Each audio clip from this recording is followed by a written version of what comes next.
Welcome back. Republican House lawmakers are pressing the Biden administration in a recent Fox News report that the Customs and Border Patrol could be sending Veterans Affairs doctors to the southern border to help with the expected migrant surge. The VA personnel would give migrants COVID shots and other medical care.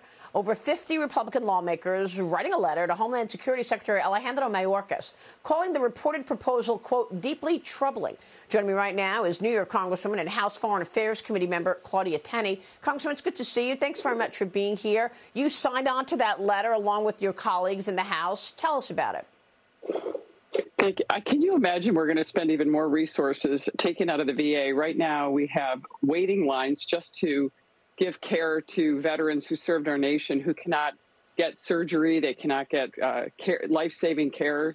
They're in line. And now we have this huge bureaucracy of the VA that, by the way, under the VA Mission Act that I was a co-sponsor of and President Trump signed into law, we've actually eased some of the burdens that the VA has in delivering this care to veterans. Now we're going to just divert that to the border where we're spending billions of dollars caring for people. And I'm not against humanitarian efforts, but we should be making our border secure, building the wall, as it costs us money every single day not to build the barrier, the wall, and keep our community safe.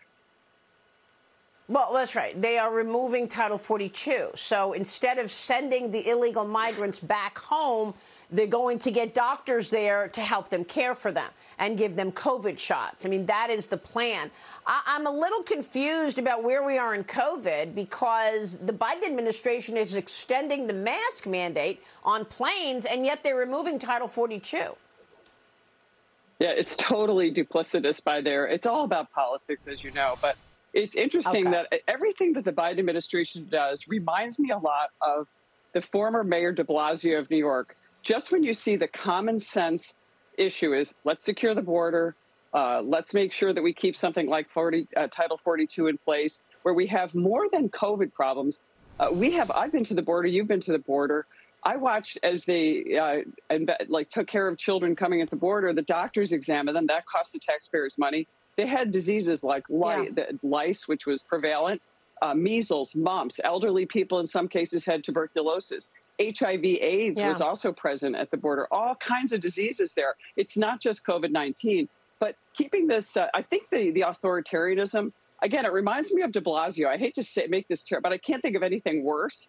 And de Blasio, I think, is probably the worst mayor of New York in the modern era for sure. I see the Biden administration acting much the same. Just when you see a common sense solution, they do the opposite and make it even worse. And you wonder if there's a political calculation in that, which I'm sure there is. Well, that's what all of the AGs were talking about when I last went to the border and met AGs from across the country who said every state is a border state because of the enormous number of drugs coming in, the fentanyl coming in, and the smuggling. But you mentioned de Blasio in New York City. Let's talk about the alleged New York City subway shooter. Frank James, set to appear in court just hours from now, Congresswoman. He was arrested yesterday, as you know, after a 30-hour manhunt. James is now facing terror-related charges, possibility of life in prison. Meanwhile, New York Lieutenant Governor Brian Benjamin resigning after being arrested in connection with an alleged bribery scheme and cover-up. What is the root cause of this problem in New York? Crime is skyrocketing. We know that the bail reform was a complete disaster. What do you think it is? Well, leave it to New York. You know, there was a little bit of lapse in corruption issues. We had Cuomo last year, and it's been a little while before somebody got arrested. When I was in the New York State Assembly, it seemed like almost on a weekly basis, someone in the Assembly or the Senate or in the government was being removed from office for public corruption scheme, which is public financing. Look, at the politicians don't handle the taxpayer money when it's transparent and in the budgets. Look at what Governor Hochul just did with a record $220 billion flush with cash from the American Rescue Plan. Imagine what they're doing if you give them public financing of campaigns, which, by the way, Nancy Pelosi is proposing in H.R. 1. You see this kind of corruption, they just take advantage of it. The absurdity of Lieutenant Governor Benjamin using this as a pay-to-play scheme, much like the other New Yorkers before him, the illustrious New Yorkers who've been taken out in handcuffs at the Capitol. But here's another issue. This issue with the police is what really concerns me. And I hear about public safety and the fear that people have on the streets. It's not just New York City. Yeah, of course. It's all over New York. And honestly, this situation with New York, by defunding, demoralizing the police, defanging them, taking away their ability to keep us safe using the best technology is the reason that we're having such a problem with crimes, not just in New York City, but throughout the state. Yeah.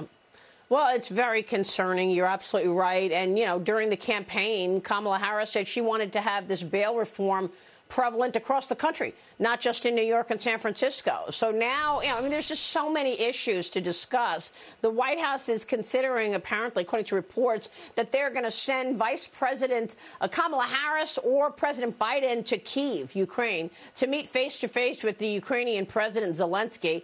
After another round of lawmakers visited the capital city yesterday, the leaders of Poland, Lithuania, Latvia and Estonia met with Zelensky following British Prime Minister Boris Johnson. What do you think Kamala Harris can bring to the table? Should she go? Oh, this is another de Blasio move. Like, what looks like the worst thing you could do, they do it. Look, she's our border czar who's failed miserably on protecting our border, keeping us safe. No solutions. She already made a fool of herself on the national stage in the beginning of this situation. And now we're going to send her back to walk. I mean, this is going to be a bad look for the administration.